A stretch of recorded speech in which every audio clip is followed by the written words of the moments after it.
రామ్ నియారా కుమారుని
నీ పదమంటిన పాదుకలు మమ్మాదుకొని ఈ జగమేలు నీ పదమంటిన పాదుకలు మమ్మాదుకొని ఈ జగమేలు నీ పదములే చాలు రామా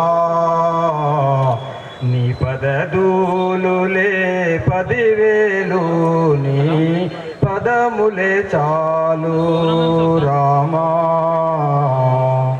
నీ దయ గౌతమి గంగా రామయ్య నీ దాసులు మునుగంగా నీ దయ గౌతమి గంగా రామయ్య నీ దాసులు మునుగంగా నా బ్రతుకొక నావా దానిని నడిపే తండ్రివి నీవా నా బ్రతుకొక నావా దానిని నడిపే తండ్రివి నీవా నీ పదములే చాలు రామా నీ పదదూలులే 10,000 నీ పదములే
స్వామివారి దర్శనం తీసుకోవద్దండి.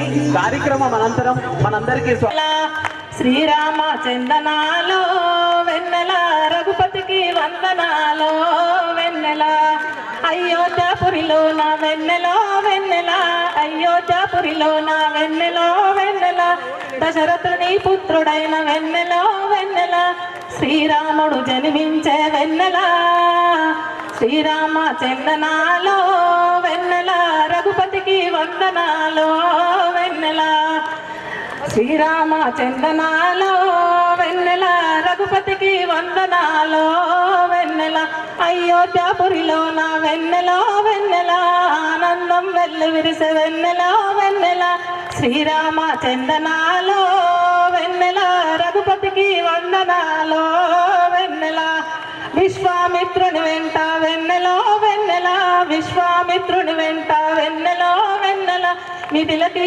చేరినాడు వెన్నెలో వెన్నెల, శివధనుసు విరిచినాడు వెన్నెల, శివధనుసు విరిచినాడు వెన్నెల, సీతమ్మను పెళ్ళాడే వెన్నెలో వెన్నెల, శ్రీరామ చందనాలో వెన్నెల, రఘుపతికి వందనాలో వెన్నెల, రామ చందనాలో వెన్నెల, రఘుపతికి వందనాలో వెన్నెల, చిన్ననాటి నుండి కూడా వెన్నెలో వెన్నెల, చిన్ననాటి నుండి కూడా వెన్నెలో వెన్నెల, అడవి బాట సాగినాడు వెన్నెలో వెన్నెల, తండ్రి మాట జవదాటక వెన్నెల, తండ్రి మాట జవదాటక వెన్నెల, అష్ట కష్టాలు కోర్చుకొని వెన్నెలో వెన్నెల, ఆదర్శం అయినాడు వెన్నెలో వెన్నెల, శ్రీరామ చందనాలో వెన్నెల, రఘుపతికి వందనాలో వెన్నెల, శ్రీరామ చందనాలో వెన్నెల. మన గమ్యం అది సాధించుడే మన లక్ష్యం. ఈ ఉద్దేశంతో ఈరోజు భారతదేశంలో సుమారు 6 లక్షలకు పైగా హిందూ సమ్మేళన కార్యక్రమాలను ఆర్ఎస్ఎస్ 100 సంవత్సరాలు శతాబ్ది ఉత్సవాల సందర్భంగా ఈరోజు మనం వేడవాడలా జరుపుకుంటున్నాం. అందులో ఆ కార్యక్రమంలో భాగంగానే ఈరోజు మన గంగాస్థాన్ 1లో చక్కగా మనమందరం జరుపుకుంటున్నాం. ఈ కార్యక్రమానికి ముఖ్య అతిథిగా విచ్చేసినటువంటి మన పరమ పూజ్య స్వామీజీ శ్రీ శ్రీ శ్రీ కేదారానంద స్వామి గారిని సాదరంగా మనస్ఫూర్తిగా పాదాభివందనాలతో వేదిక మీదకి ఆహ్వానిస్తూ ఉన్నాం. అందరూ ఘనంగా చప్పట్లతో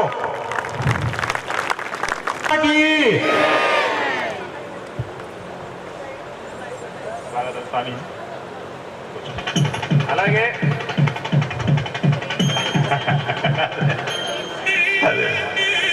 సంతోషం స్వామిజీ, చాలా సంతోషంగా అన్ని కార్యక్రమాల్లో మీరే కనబడుతున్నారని చెప్పేసి అని మనల్ని ఆశీర్వదిస్తున్నారు. చాలా సంతోషం. అలాగే ఈ కార్యక్రమానికి అధ్యక్షత వహించాల్సిందిగా ప్రముఖ వ్యాపారవేత్త, మన కార్యక్రమానికి నిండు మనసుతో అడిగిన వెంటనే ఒప్పుకొని ఈ కార్యక్రమాన్ని చాలా ప్రజ్వల్యమానంగా చేయడానికి తాను ముందుండి నడిపించినటువంటి శ్రీ నల్లా దినేష్ రెడ్డి గారిని సాదరంగా వేదిక మీద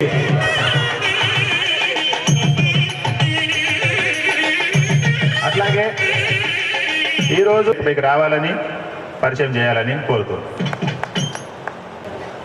నేటి మన హిందూ సమ్మేళన కార్యక్రమ సభాధ్యక్షుడు శ్రీ నల్ల దినేష్ రెడ్డి గారు హిందూ సమ్మేళన కార్యక్రమాల్లో పాల్గొంటూ సేవా భావనతో ఆచార వ్యవహారాలను అర్థం చేయిస్తూ మనందరి కోసం విచ్చేసినటువంటి శ్రీ శ్రీ శ్రీ కేదారానంద స్వామి గారు పలుగుట్ట మహారాజ్ నందిపేట గారికి సాదర స్వాగతం.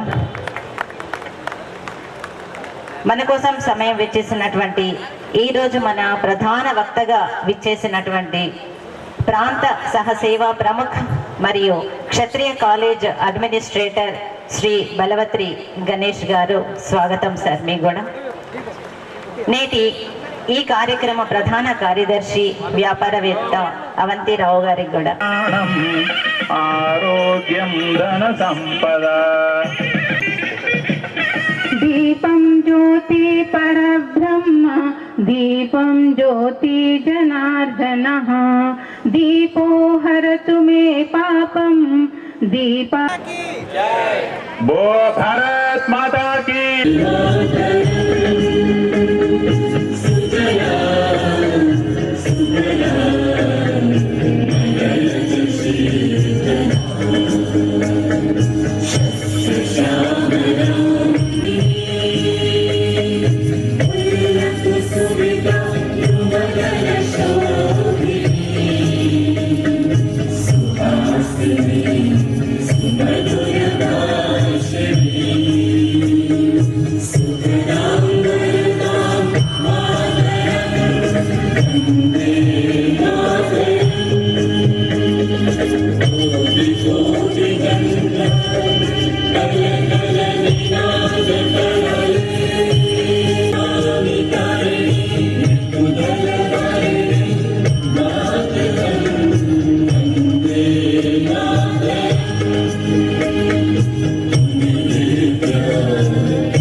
बुद्धिहीनतन जान के सुमिरा पवन कुमार बल बुद्धि विद्या देहु मोती हरहु क्लेश विकार।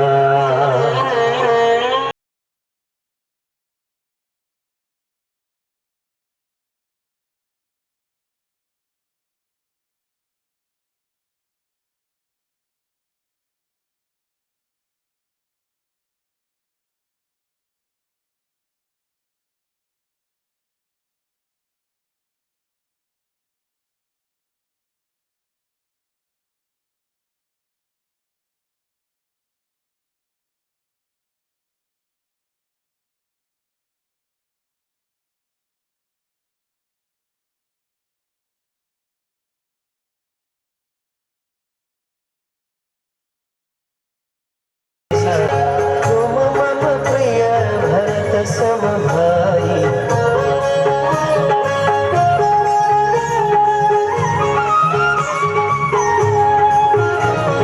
सहस बदन तुमरो यश गावे अस कहि श्रीपति कंठ लगावे सनकादिक ब्रह्मादि मुनीश नारद शारद सहित చల్లని గాలులు వీస్తూ ఉన్నాయి.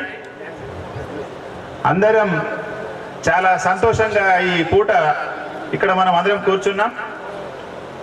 ఇప్పుడు ఒకటి ఏంటంటే మనం ఫోన్స్ కొద్దిగా సైలెంట్ జోన్లో పెట్టుకుందాం. ఎందుకంటే వారు రాగానే మన మనసు అంతా అటేపోతుంది. మనం ఈ యొక్క గంట సేపు పూర్తి స్థాయిలో మనసు లగ్నం చేసి త్రికరణ శుద్ధిగా ఇక్కడే ఉందాం, ప్రపంచాన్ని మర్చిపోయి. అలాగే ఎవరు కూడా లేచి మధ్యలో వెళ్ళిపోతే ఇబ్బంది అనిపిస్తుంది కాబట్టి అందరం కూడా ఆ క్రమశిక్షణ పాటిద్దాం. ఇప్పుడు మన అధ్యక్షుల ఆత్మీయ సమ్మేళనానికి ఇచ్చిన కాలనివాసులందరికీ ప్రణామం. వేదిక పైన ఉన్న మన శ్రీ కేదారానంద స్వామి గారికి, అలానే ప్రధాన వక్త శ్రీ బాలవత్రి గణేష్ గారును, అలాగే మన అవంతిరావు గారు, అందరికీ మరియు సభికులందరికీ నా నమస్కారం. ఈ హిందూ సమ్మేళనం పెట్టుకోవడానికి గల కానీ హిందుత్వం ఎన్నడూ డిస్ట్రక్ట్ చెయ్యదు, డిస్ట్రక్ట్ చెయ్యమని చెప్పదు. నేచర్లోని బ్యాలెన్సు, సమతుల్యం పాటిస్తూనే జీవనయానాన్ని సాగించండి, దాంట్లోనే పరమ ధర్మం ఉంది అని చెప్పి మన హిందూ పురాణాలు కానివ్వండి, వేదాలు కానీ చెప్తున్నాయి. ఇంకొకటి, మన యొక్క జాతిని లేదా హిందూ మతాన్ని, ఈ సివిలైజేషన్ని అణిచివేయడానికి లేదా రూపుమాపడానికి మనకు కొన్ని అనుకోని పరిస్థితుల వలన ఈ ఆంగ్లేయులు వచ్చి బ్రిటిషర్స్ మన దగ్గర విద్యా విధానాన్ని చెడిపేశారు, తర్వాత జీవన విధానాన్ని చెడిపేశారు. దాని మూలాన మనము మన రూట్స్ మర్చిపోయినాం. మన మూలాలు మనం వెతుక్కోవాల్సిన పరిస్థితి వచ్చి మనం చరిత్రహీనులుగా మిగిలిపోతున్నాం. కొన్ని సామాజిక పరిస్థితుల్లో పిల్లలు హాస్టల్లో ఉంటూ, తల్లిదండ్రులు ఒంటరిగా ఉంటూ, ఇంకా తాతయ్యలు అమ్మమ్మలు ఊళ్ళల్లో ఉంటూ, ఒకే కుటుంబం చెందిన వ్యక్తులు 3 డిఫరెంట్ ప్లేసెస్లో ఉంటూ, different Jones and different cultures. ఇది ఏమైపోయిందంటే కుటుంబ వ్యవస్థ యావత్తు చిన్నాభిన్నమై మన పిల్లలు మన సాంప్రదాయాలు మర్చిపోయారు, మనము మన సాంప్రదాయాల్ని మర్చిపోయాం. పెద్దలు చెప్పే పరిస్థితుల్లో లేరు, పిల్లలు వినే పరిస్థితుల్లో లేరు. అటు ఇటు కానీ త్రిశంకు స్వర్గంలో మనం పోరాడుతున్నాం. ఎస్పెషల్లీ గంగాస్థాన్ కాలనీ వాసులందరిది అదే పరిస్థితి.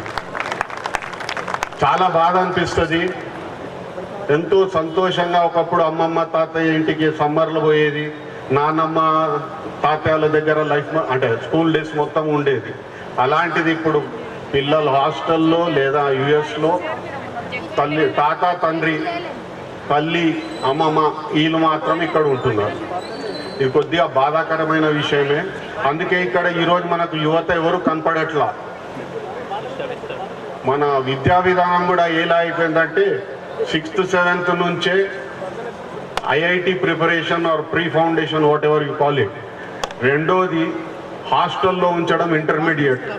ఆ కోళ్ళ ఫామ్ తయారు చేసినట్టు రోజుకో గుడి పెట్టాలా ఈ సైజులోనే అంటే ఆ సైజులో గుడ్డు పెట్టేటట్టే చదివిస్తున్నారు. దాంట్లో కొద్ది మందే సక్సెస్ అవుతున్నారు. పరీక్షలకు వెళ్ళే వాళ్ళు 4 లక్షల మంది అయితే రిజల్ట్స్ వచ్చేది 4,000 మందికి. కానీ నేను నంబర్ 1 కోట్లు పోసి ఈనాడు ఆంధ్రజ్యోతి వాట్ ఎవర్ పేపర్స్ మనం యాడ్ చూస్తూ ఉంటాం. ఇది ఒక దరిద్రమైన వ్యవస్థ. మన సివిలైజేషన్ని కిల్ చేయడానికి ఒక ఆయుధంగా ఉపయోగించబడ్డ ఈ విద్య. Macaulay reforms, these are very bad. These have killed our civilization. మనం ఇప్పుడు నమస్తే పెట్టడం అదృష్టవశాత్తు మన కోవిడ్ నుంచి మళ్ళీ నేర్చుకున్నాం. లేదంటే హాయ్ బాయ్ సీ యూ. మన హిందూ సంస్కృతి ఏంటి, మన దాని గొప్పతనం ఏంటి, అది ఇన్ని వేల సంవత్సరాలు ఎలా మనగలిగింది. ఇలాంటి ఎన్నో కోవిడ్లు చూసింది. కానీ ఆ జీవన విధానాన్ని మనం మర్చిపోయి కొద్దిగా హిందూ సమాజానికి ఒకవైపు వాట్ యు కాల్ డిస్ట్రక్టివ్ వేలో వెళ్ళిపోతోంది నేటి యువత. వారిని తిరిగి మన దారిలోకి తెచ్చుకొని మన హిందుత్వాన్ని అలాగే బలపరిచి మళ్ళీ ఇంకోటి ఏంటంటే చరిత్రహీనులుగా మిగలొద్దంటే మన సంప్రదాయాలను కొనసాగించాలి, మన సత్సంబంధాలను కొనసాగించాలి. కులము అనేది హిందూ మతంలో లేదు. అది ఒట్టి దేని గురించి, శ్రమ విభజన మాత్రమే కులము. రెండోది నాన్ వెజ్ గురించి మాట్లాడతారు తినొద్దని. నా ఆలోచన ఏంటంటే ఆ కాలంలో కూడా రాజులు వేటాడేవారు, సింహాలను, పులులను, చిరుతల్ని, లేళ్లను వాళ్ళు భోంచేసేవారు. నాన్ వెజ్ తినొద్దని ఎక్కడా లేదు, తినాలని కూడా లేదు. కానీ తిన్నవారిని తప్పుగా చూసింది లేదు, తినని వారిని ఎక్కువగా చూసింది లేదు. వాళ్ళ వృత్తుల పరంగా ఏదైతే శ్రమ విభజన జరిగిందో దాని ప్రకారమే కులము. దాన్ని కొద్దిగా మార్చి ఆంగ్లేయులు 1912లోనో లేదా 1872 గుర్తులేదు సరిగా, ఆ టైంలో వాళ్ళు చేంజ్ చేశారు దాని టర్మినాలజీ. మన వాళ్ళు ఇంకోటి గొప్పతనం ఏంటంటే మన సంప్రదాయంలో మనం అన్నీ స్వీకరిస్తాం. ఒక్క దేవుడైనా ఓకే, 33 కోట్ల దేవుళ్ళైనా ఓకే, శనివారం అయినా ఓకే, ఒక్కొక్కరికి ఒక్కొక్కటి వాళ్ళ స్వేచ్ఛ ఉంది. ఒకే దేవుడు అన్నది లేదు, ఒకే రోజు అన్నది లేదు. ఆదివారము మంచిదే, మంగళవారం మంచిదే, ప్రతి రోజుకు ఒక దేవుణ్ణి పెట్టుకున్నాం మనం. ప్రకృతిలో ప్రతి ఒక్క చెట్టును పిట్టను పూజిస్తాం, గౌరవిస్తాం. ఇంత గొప్ప సంప్రదాయం ఇంకా ఎక్కడా లేదు, ఏ ప్రపంచంలో ఏ దేశంలో లేదు. అలాంటి మన భారతదేశ ఔన్నత్యాన్ని అలాగే హిందుత్వాన్ని మనము బలపరుచుకోవాలి. అలానే సాంప్రదాయాల్ని తిరిగి పునరావృతం చేసుకొని మనం ముందుకు సాగాలి. దీనికై మీ అందరినీ నేను మనసారా కోరుతున్నాను, దయచేసి మీ పిల్లలకు హనుమాన్ చాలీసా ఒకటి నేర్పండి. అదొక్కటి వాళ్ళు మెంటల్లీ స్ట్రాంగ్ అవుతారు. దయచేసి నేను అడుగుతున్న మన్మరాళ్ళకు ఖచ్చితంగా ఎంత చక్కటి నాట్యం చేసింది అమ్మాయి, మన రాధాకృష్ణ వాళ్ళ మన్మరాలు. తర్వాత నెక్స్ట్ వన్ కూడా బ్రహ్మాండం, 5 years ఏజ్. అర్థం చేసుకుని మన డ్యాన్స్, ఇది డ్యాన్స్ అనేది అది ఒక కళ. దాని ద్వారా చక్కటి అవయవ పొందిక ఉంటుంది అని రాసింది ఎక్కడో చదివాను నేను. అందుకే ఆడపిల్లలకు చాలామంది 4-5 years ఏజ్ నుంచి అప్ టు 14 years నేర్పిస్తారు.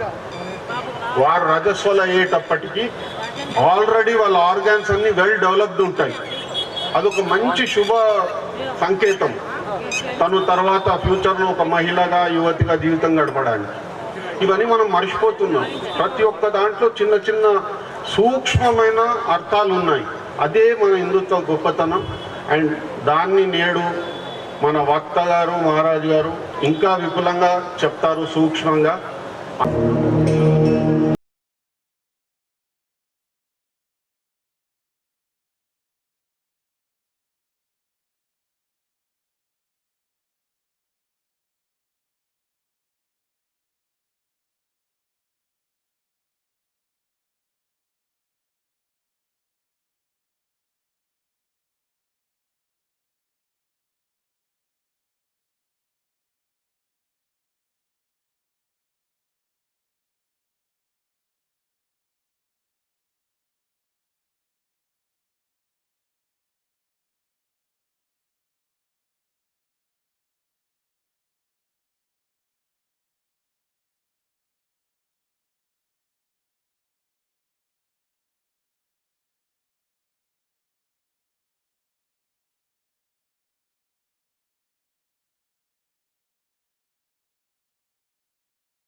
విడిపోతే మరి పడిపోతాం, కలిసుంటే నిలబడతాం.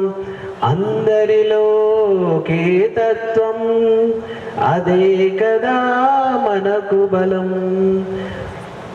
అందరము హిందువులం, బంధువులం మనమంతా.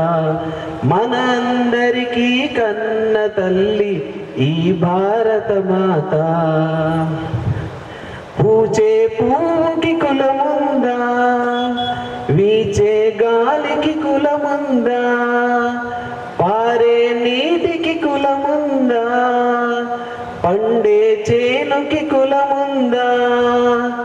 హిందూ ధర్మం అందరిది, అంటరాదుట నేరమది. ధర్మ గంగలో స్నానం చేద్దాం, మనసున మలినం కడిగేద్దాం. అందరము హిందువులం, బంధువులం మనమంతా. మన అందరికీ కన్న తల్లి ఈ భారత మాత. రాముడు కృష్ణుడు శివుడు దుర్గా బుద్ధుడు హరి అన్న కాలుడు మతాలు ఎన్నో ఉన్నాయి మానవత్వమును చాటాయి పరమత పీడను నిరసిద్దాం దేశద్రోహమని చాటేద్దాం కలిసొచ్చిన మన సోదరులు చేరది. మన ఈ కార్యక్రమాన్ని ఉద్దేశించి మనందరికీ సందేశం ఇవ్వడానికి వచ్చినటువంటి ప్రధాన వక్త శ్రీ మాననీయ బలవత్రి గణేష్ జీ తమ యొక్క పద్మములకు నమస్కరిస్తూ వేదికను అలంకరించిన పెద్దలు, మాతృమూర్తులు, నగర పుర ప్రముఖులు, ఆత్మీయ సోదరులు అందరికీ కూడా ఈ హిందూ సమ్మేళన సందర్భంగా శుభాకాంక్షలు తెలియజేసుకుంటున్నాను. ఇందాక నిర్వాహకులు సుదర్శన్ జీ చెప్పారు, రాష్ట్రీయ స్వయం సేవక సంఘము 100 సంవత్సరాలు పూర్తి చేసుకున్న సందర్భంగా ఈ విధంగా బస్తీన నగరంలోని అనేక చోట్ల హిందూ సమ్మేళనాలు నిర్వహించుకుంటున్నారు. అందులో భాగంగా మనం కూడా నిర్వహించుకుంటున్నామని చెప్పేసి హిమాలయం సమారభ్య యావద్ సరోవరం తం దేవ నిర్మితం దేశం హిందుస్థానం ప్రశక్షతే అని చెప్పేసి ఏ భారత మాతకైతే పూజ్య స్వామీజీ ప్రారంభంలో పూజ చేశారో ఆ యొక్క పూజా చిత్రపటం కింద ఈ శ్లోకం ఉంటుంది, వేదాల నుంచి తీసుకున్నటువంటిది. దీని యొక్క భావార్థం ఏంటంటే హిమాలయం సమారభ్య, ఉత్తరాన ఏదైతే మనం భారతదేశం అంటున్నామో ఈ భారతదేశము ఏ విధంగా అయితే మనం ఇల్లు నిర్మాణం చేసుకోవడానికి వాస్తు ప్రకారంగా ఏదైతే నిర్మాణం చేసుకుంటామో ఆ విధంగా ఈ భారతదేశానికి ఉత్తరాన హిమాలయాల పర్వతాలు ఉన్నాయి. అదేవిధంగా ఉత్తరాన హిమాలయాల పర్వతాల నుండి దక్షిణాన ఉన్నటువంటి హిందూ మహాసముద్రం వరకు ఆ విధంగా 3 వైపుల సముద్రంతో ఉత్తరాన ఉన్నటువంటి హిమాలయ పర్వతాల మధ్యలో ఉన్నటువంటి భూభాగం ఏదైతే ఉందో ఇది భారతదేశము. ఇది దేవతలు స్వతహాగా నిర్మించినటువంటి ప్రాంతము ఈ దేశము. ఏ విధంగా అయితే మనం స్వర్గానికి, ముక్తికి, మోక్షానికి మార్గము కావాలి అంటే ఆ విధంగా భారతదేశంలో జన్మిస్తే సరిపోతుంది, ఆ యొక్క ఆత్మకు ముక్తి మోక్షము లభిస్తుందని చెప్పేసి ఇది మనము చెప్తున్న మాట కాదు, సాక్షాత్తు మన ఇతిహాస పురాణాల్లో దేవతలు చెప్పినటువంటి విషయం. కాబట్టి భారతదేశంలో ఉన్నటువంటి ప్రజలందరూ కూడా 3 కోటి జీవరాశులు కూడా అందరూ కూడా ఇక్కడ ఉన్నటువంటి సమాజం హిందూ సమాజమే. దీన్ని ప్రత్యేకంగా హిందూ రాష్ట్రంగా ప్రకటించుకోవాల్సినటువంటి అవసరం లేదు. అయితే మన సెక్యులర్ ప్రభుత్వం కదా, ఈ ప్రభుత్వంలో మరి అనేక మతాల వాళ్ళు ఉన్నారు. సిక్కులు కావచ్చు, జైనులు కావచ్చు, బౌద్ధులు కావచ్చు, ఆ విధంగా ముస్లింలు కావచ్చు, క్రిస్టియన్లు కావచ్చు, అనేక మతాల వాళ్ళు ఉన్నారు కదా. కాబట్టి మనది సెక్యులర్ కంట్రీ. కానీ ఇక్కడ ఉన్నటువంటి ఇది హిందుత్వం అనేటటువంటిది మతము కాదు, ఇది ఒక ధర్మము, ఇది ఒక జీవన విధానము.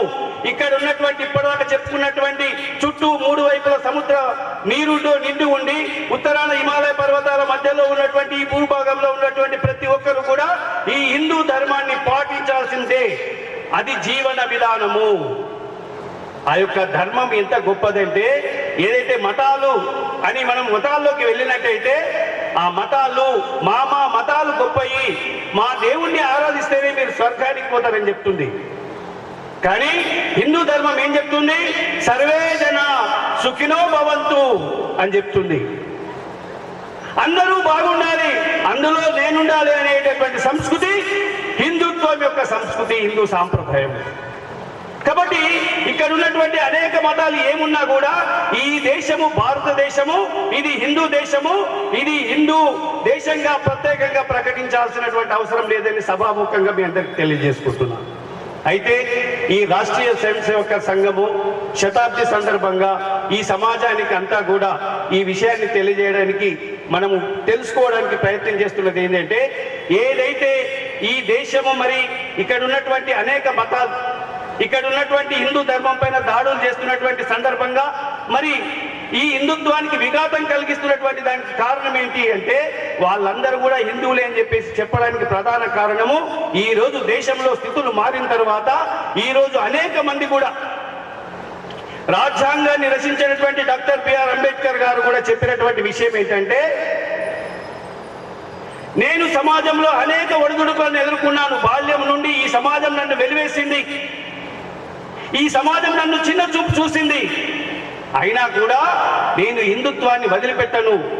కానీ నేను హిందూగా జీవించదలుచుకోలేదు, నేను హిందుత్వంగా మరణించదలుచుకోలేదని ఒక ప్రకటన చేశారు. ప్రకటన చేసిన వెంటనే విధర్మీయులైనటువంటి విదేశీయులైనటువంటి క్రిస్టియన్ వాళ్ళు కావచ్చు, ఆంగ్లేయులు కావచ్చు, ఆ విధంగా ఇస్లాం కావచ్చు, ఇట్లాంటి గొప్ప మేధావి మన మతంలో ఉన్నట్టయితే మన మతం ఇంకా విస్తరిస్తుంది, మన మతానికి ఇంకా గౌరవం లభిస్తుందని చెప్పేసి వారిని వ్యక్తిగతంగా కలిసి అనేక తాయిలాలు ఇవ్వడం జరిగింది. మీకు కోట్ల ఆస్తులు ఇస్తాము, మీకు మంచి విలువ గౌరవమైనటువంటి మంచి బాధ్యతలు ఇస్తాము, మీరు మా మతాన్ని స్వీకరించండి అని చెప్పారు. కానీ వారు చెప్పినటువంటి విషయం ఏంటంటే, నేను ఈ పవిత్రమైనటువంటి హిందూ దేశంలో పుట్టాను, నేను హిందూగా జీవించాను, హిందూగా మరణించానని చెప్పాను, కానీ హిందూ ధర్మాన్ని వదిలిపెట్టాను అని చెప్పలేదు. హిందూ ధర్మానికి అనుకూలమైనటువంటి బౌద్ధం ఏదైతే ఉందో ఆ బౌద్ధాన్ని స్వీకరిస్తానని చెప్పేసి ఆ విధంగా బౌద్ధాన్ని స్వీకరించాడు. కానీ విదేశీయులు ఇచ్చినటువంటి ఎట్లాంటి తాయిలాలకు కూడా వారు ఒప్పుకోలేదు. కాబట్టి వారు ఒకానొక సందర్భంలో చెప్పినటువంటి విషయం ఏంటంటే, ఒకవేళ ఈ దేశంలో ఉన్నటువంటి హిందూ సమాజంలో ఉన్నటువంటి వ్యక్తులు ఇట్లా నాకు ఇచ్చినటువంటి తాయిలాలు ఎవరికైనా ఇచ్చి మతం మారడానికి ప్రయత్నం చేస్తే మీరెవరు కూడా మతం మారద్దు.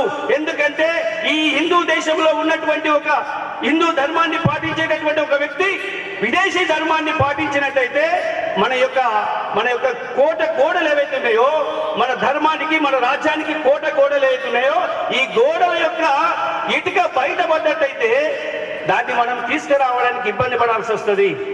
ఆ ఇటుకను బయటకెళ్ళి తీసుకొచ్చే సమయం లోపల శత్రువులు మన మీకు దాడి చేసే అవకాశం ఉంటుంది. కాబట్టి మన ఇటుక పడితే లోపల పడాలి, కానీ బయట పడద్దు అని చెప్పేసి ఆ విధంగా వారు సభాముఖంగా అనేక సభల్లో వారు హిందుత్వం గొప్పతనం గురించి చెప్పడం జరిగింది. ఆ విధంగా హిందుత్వం గురించి అనేక మంది చెప్పారు. అయితే మన దురదృష్టం ఏంటంటే, మనలో ఉన్నటువంటి అనైక్యత కారణంగా ఇందాక మన అధ్యక్షుల వారు ఉద్బోధించినట్టుగా విధర్మీయులు మన లోపల వ్యాపారం పేరు మీద వచ్చి మన దేశాన్ని సుమారు 800 సంవత్సరాలు ఆంగ్లేయులు ఈ దేశాన్ని పరిపాలించారు. అదే విధర్మీయులు మహమ్మదీయులు 800 సంవత్సరాలు పరిపాలించారు. వ్యాపారం పేరు వచ్చినటువంటి ఆంగ్లేయులు 200 సంవత్సరాలు పరిపాలించారు. దీనికి కారణము మనలో ఉన్నటువంటి అనైక్యత, స్వార్థపూరితమైనటువంటి సమాజం కారణంగా నేను నా కుటుంబం బాగుండాలి, నేను బాగుండాలి, నాకేం లభిస్తుంది అనేటటువంటి ఆలోచనతో నిర్మాణమైనటువంటి సమాజం కారణంగా, ధర్మాన్ని వదిలిపెట్టిన కారణంగా, స్వార్థ భావనతో ఉన్న కారణంగా, ఆ విధంగా విదేశీ మతాలకు లొంగిపోయిన కారణంగా ఈ దేశము ఒక 800 సంవత్సరాలు, ఒక 200 సంవత్సరాలు ఆ విధంగా విదేశీల పరిపాలన తగ్గింది. అయితే ప్రపంచంలో ఉన్నటువంటి అనేక దేశాలను విదేశీయుల పరిపాలనలోకి వెళ్ళి ఆ ప్రదేశం అనేటటువంటిది లేకుండా, ప్రపంచ పట్టణంలో లేకుండా విదేశాల్లో కలిసిపోయింది. కానీ 1000 సంవత్సరాలు బానిసత్వంలో ఉన్నటువంటి భారతదేశము ఎక్కడ కూడా కట్టు బొట్టు ఆచారాలు మన ధర్మ నియమాలను ఇప్పటికి కూడా మనము పుణికి పుచ్చుకొని ఉండగలుగుతున్నామంటే దానికి ప్రధాన కారణము సమాజం అంతా కూడా చెడిపోయిన ఇట్లాంటి స్వామీజులు, ఏ స్వామీజీ కోసమైతే దర్శనం కోసమైతే వచ్చామో అట్లాంటి స్వామీజులు వాళ్ళ యొక్క తప్ప ఫలితం కారణంగా ఈ దేశాన్ని సంరక్షించి, ఈ ధర్మాన్ని సంరక్షించి ఇప్పటికీ కూడా ఈ దేశాన్ని హిందూ దేశంగా ఉంచగలగడానికి ప్రధాన కారణము సమాజంలో ఉన్నటువంటి ఇట్లాంటి త్యాగ పురుషులు నిరంతరము తపస్సు చేసి వాళ్ళ యొక్క త్యాగ నిష్ఠతో, వాళ్ళ యొక్క నిరంతరము త్యాగ భావమైనటువంటి జీవనంతో ఒకప్పుడు రాజులు రాజ్యాన్ని పరిపాలిస్తుంటే దేశము సుభిష్టంగా ఉండేదని చెప్పేసి మనం చరిత్రలో జరుపుకున్నాం. దానికి ప్రధాన కారణము ఇట్లాంటి సాధు సత్పురుషులందరూ కూడా దేశమంతా తిరుగుతూ ఆ విధంగా మన ఇతిహాస పురాణాల విషయంలో ఏ విధంగా జీవించాలి, ఏ విధంగా జీవించకూడదని చెప్పి సమాజాన్ని ఈ విధంగా కలిపి వాళ్ళకు మంచి చెడు చెప్తూ రాజుకు చేరవేసేది. ఫలానా గంగాస్థాన్ 1లో నేను వెళ్ళాను, అక్కడ కరువు ప్రాంతం ఉంది, ఆ విధంగా గంగాస్థాన్ 2లోకి వెళ్ళాను, అక్కడ నీటి ప్రాబ్లం ఉంది. ఆ విధంగా దేశంలో జరుగుతున్నటువంటి అనేక సమస్యలను రాజు గారికి చేరవేయడం కారణంగా రాజు అక్కడ ప్రజల యొక్క ఆ విధంగా ఇబ్బందులను కనుక్కొని అక్కడ సుభిక్షంగా రాజ్యాలు పరిపాలించడానికి ప్రధాన కారణము ఇట్లాంటి నిరంతరము శ్రమ అనుకోకుండా త్యాగమయమైనటువంటి జీవితాన్ని గడుపుతూ తన కోసం కాకుండా సమాజం కోసం జీవిస్తూ నిరంతరము దేశ పర్యటన చేస్తూ సమాజం యొక్క యోగక్షేమాలను ఆ విధంగా రాజుకు అందించేటటువంటి వ్యవస్థ మన పురాణాల్లో ఉండేది. అయితే ఈ సమాజంలో ఉన్నటువంటి ఈ కార్యక్రమంలో ఈ సమాజంలో చైతన్యం తీసుకురావడం కోసం నిరాశ నిస్పృహకు లోనైనటువంటి సమాజాన్ని చైతన్యవంతం చేయడం కోసము ఏదైతే ఈ రోజు మనం చెప్పుకుంటున్నామో రాష్ట్రీయ స్వయం సేవక సంఘమని, రాష్ట్రీయ స్వయం సేవక సంఘాన్ని 1925లో డాక్టర్ కేశవరావు బలిరాం పంత్ హెడ్గేవార్ అనేటటువంటి 1918లోనే ఎల్ఎంఎస్ అనేటటువంటి పట్టా పుచ్చుకున్నాడు కలకత్తా మెడికల్ కాలేజ్లో. ఇప్పుడు ఏదైతే మనం ఎంబీబీఎస్ అంటున్నామో ఆనాడు 1918లో ఎల్ఎంఎస్ అనేటటువంటి పట్టా పుచ్చుకొని ఆ విధంగా తనకు విదేశాల నుంచి ఉద్యోగం చేయడానికి అవకాశం వచ్చినా కూడా తునప్రాయంగా భావించి నేను వైద్యం చదివాను కాబట్టి ఈ సమాజము నిరాశ నిస్పృహలు అనేటటువంటి నిస్వార్థంగా జీవించాలి అనేటటువంటి భావన వీళ్ళ లోపల నిర్మాణం కావాలంటే వీళ్ళకు పట్టినటువంటి జాడ్యాన్ని నేను నయం చేయాలి, కాబట్టి నేను సమాజం కోసం జీవిస్తానని చెప్పేసి ఆ రోజు ఆ యొక్క కళాశాల ప్రిన్సిపల్ గారికి చేతులు కట్టుకొని క్షమించండి, నేను సమాజం కోసం జీవిస్తాను, నా కోసం నేను ఏం చేయదలుచుకోలేదని చెప్పేసి వినమ్రంగా ఆ విధంగా డాక్టర్జీ చెప్పడం జరిగింది.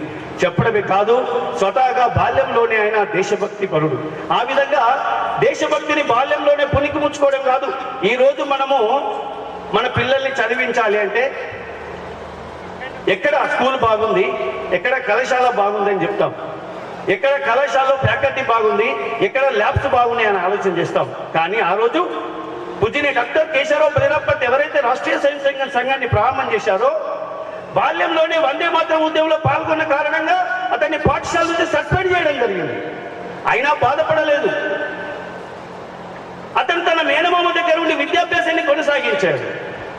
ఆ విధంగా మేనమామ దగ్గర సమాజంలో ఉన్నటువంటి అప్పుడున్నటువంటి రాజులు ఇచ్చేటటువంటి స్కాలర్షిప్ ద్వారా ఉన్నతమైన చదువులు చదువుకోవడానికి ఆయన డాక్టర్ కోర్సు చేయాలని చెప్పేసి వాళ్ళ మేనమామ దగ్గర ప్రతిపాదించినప్పుడు మన ఆర్థిక స్తోమత తక్కువ ఉంది, ఇక్కడే చదువు అంటే లేదు నేను కలకత్తా మెడికల్ కాలేజీలో చదువుతానని చెప్పాడు. వాళ్ళ మేనమామ ఆశ్చర్యపడ్డాడు, కలకత్తా మెడికల్ కాలేజీకి ఎందుకు పోవాలనుకుంటున్నావు నువ్వు అని చెప్పేసి. కలకత్తా మెడికల్ కాలేజీ పోయినట్టయితే ఈ దేశాన్ని బానిసత్వంలో నెట్టేసినటువంటి ఆంగ్లేయుల గుండెల్లో నిద్రపోతున్నటువంటి క్రాంతికారులు కేంద్రము కలకత్తాలో ఉన్నటువంటి కళాశాల విద్యార్థులు ఆ విధంగా క్రాంతికారులతో కలిసి విదేశాల నుంచి మండుగుండు సామాగ్రి తీసుకొచ్చేసి ఈ విధంగా ఆంగ్లేయులకు నిద్ర లేకుండా నిరంతరంగా ఆంగ్లేయులకు వ్యతిరేకంగా భారతదేశానికి అనుకూలంగా పోరాటం చేస్తున్నారు. కాబట్టి నేను క్రాంతికారులతో పనిచేయడం కోసం అక్కడ పోతున్నాను అని అన్నాడు. మరి నీ చదువు ఏం కావాలని చెప్పేసి వాళ్ళ మామయ్య ప్రశ్నించినప్పుడు చదువు విషయం నాకు వదిలిపెట్టేసి నేను నీకు రిజల్ట్ చూపిస్తాను, నన్ను కలకత్తా పంపి అన్నాడు. ఆ విధంగా తన కోసం కాకుండా ఎక్కడ ఫ్యాకల్టీ బాగుందా, అక్కడ ఇన్స్టిట్యూషన్ బాగుందా, అక్కడ ఫ్యాకల్టీ బాగుందా, ల్యాబ్స్ బాగున్నాయని చూడకుండా తాను దేశభక్తిని ప్రకటించుకోసము ఆ విధంగా కలకత్తా మెడికల్ కాలేజీలో చదువుతున్న క్రాంతికారులతో పనిచేశాడు. ఏ విధంగా అయితే మన దగ్గర నక్సలైట్లు మారు పేరు పెట్టుకొని అలియాస్ అనేటటువంటి పేరు పెట్టుకుంటారో ఆ విధంగా కొకైన్ అనేటటువంటి మారు పేరు పెట్టుకొని ప్రధాన పాత్ర పోషించాడు. విదేశాల నుంచి మందుగుండు సామాగ్రి తీసుకొచ్చేసి ఇక్కడ ఆంగ్లేయులకు నిద్ర పడకుండా, కంటికి నిద్ర లేకుండా నిరంతరంగా పోరాటం చేసేటటువంటి క్రాంతికారులతో కూడా ఉధృతంగా ప్రారంభం చేశాడు, పనిచేశాడు. ఆ విధంగా అక్కడ మెడికల్ కళాశాలలో తన విద్యాభ్యాసం పూర్తయిన తర్వాత అప్పుడు స్వతంత్ర ఉద్యమం జాతీయ కాంగ్రెస్ అప్పుడు దేశం మొత్తం మీద ఈ విధంగా ప్రతి గ్రామాన సమాజాన్ని ఐక్యం చేసి ఈ ఆంగ్లేయులకు వ్యతిరేకంగా ఉద్యమాలు చేయడం కోసము జాతీయ కాంగ్రెస్ ను ప్రారంభం చేసి సమాజాన్ని చైతన్యం చేయడానికి మన పూనా కేంద్రంగా బాలగంగాధర్ తిలక్ గారు తన వాగ్దాటితో సమాజాన్ని చైతన్యం చేస్తున్నాడు. అతని యొక్క ఉపన్యాసాలకు ఆకర్షితుడైనటువంటి డాక్టర్జీ క్రాంతికారులతో పనిచేసినప్పుడు అతనికి ఒక విషయం అర్థమైంది, దెబ్బకు దెబ్బ సమాధానం కాదు, ప్రాణానికి ప్రాణం సమాధానం కాదు. కాబట్టి సమాజంలో చైతన్యం తీసుకురావాలంటే సావధానంగా యుద్ధం చేయాలి. కాబట్టి జాతీయ కాంగ్రెస్ లో పనిచేస్తానని చెప్పి జాతీయ కాంగ్రెస్ లో చేరాడు. బాలగంగాధర్ తిలక్ గారి దగ్గరికి వెళ్ళి ఏమండి నేను జాతీయ కాంగ్రెస్ లో చేరుతానంటే ఇట్లాంటి యువతనే కావాలి ఈ రోజు అని చెప్పేసి అంత పెద్ద మనిషి లేచి ఆలింగనం చేసుకొని నీతో పాటు నువ్వు వచ్చినవంటే యువత అంతా కూడా మా వెనుకల నడుస్తుంది, స్వాగతిస్తున్నానని చెప్పేసి ఆ విధంగా జాతీయ కాంగ్రెస్ లో పనిచేయడం జరిగింది. జాతీయ కాంగ్రెస్ లో పనిచేయడం కాదు, క్రాంతికారులతో ఎంత ఉధృతంగా పనిచేశాడో జాతీయ కాంగ్రెస్ లో కూడా అదే స్థాయిలో పనిచేశాడు. ఒకానొక సమయం లోపల జాతీయ కాంగ్రెస్ మహాసభలను నాగ్పూర్ లో నిర్వహించాలని నిర్ణయం చేస్తే తన ఒంటి భుజం మీద ఆ యొక్క సభలను నిర్వహించినటువంటి ఘనత డాక్టర్ కేశవరావు బలిరాం పంత్కు ఉంది. ఆ విధంగా జాతీయ కాంగ్రెస్ లో కూడా ఉధృతంగా పనిచేశాడు. కాబట్టి దేశ స్వాతంత్ర ఉద్యమంలో నిరంతరంగా ఏనాడు తన బాల్యం నుంచి వరకుతే చివరి వరకు పనిచేశాడు. అతను అనేక సార్లు జైల్లోకి వెళ్ళినప్పుడు అతనికి ఒక విషయం అర్థమైంది.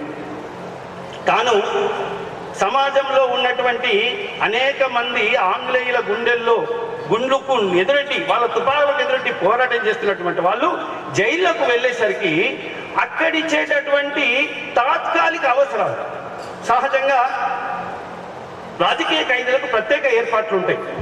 మామూలు పిక్ పాకెట్ మామూలు ఖైదీలకు ఒక రకమైనటువంటి ఏర్పాట్లు ఉంటాయి, రాజకీయ ఖైదీలకు ఒక రకమైన ఏర్పాట్లు ఉంటాయి.